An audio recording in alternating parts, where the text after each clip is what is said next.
Allez, bonjour à tous et à toutes. La semaine dernière, on a parlé bar, safran, pilote, quille, boulon de quille. Pas mal de choses à dire là-dessus et éviter les bêtises pour pas être embêté avec ça en Ave. Et là, on va parler espace de rangement.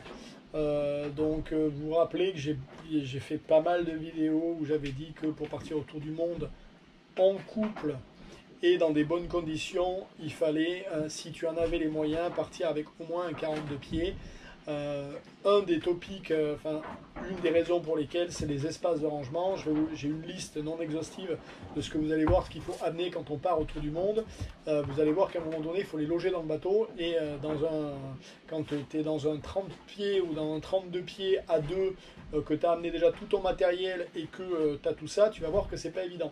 Donc là, je vais vous l'expliquer, je vais revenir un petit peu mieux sur la polémique qu'il y a eu à l'époque, et je vais un peu mieux vous expliquer.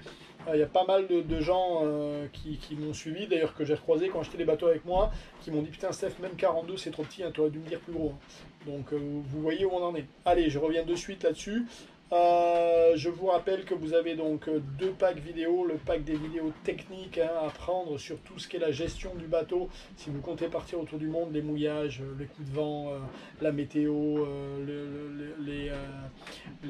la grosse mer et les conditions, les grosses conditions, euh, dépannage moteur, l'électricité, réglage des voiles, la gestion de l'eau, la gestion de l'électricité, les parcs, enfin 72 heures il y en a un, donc vous avez un truc à regarder, ça vaut rien.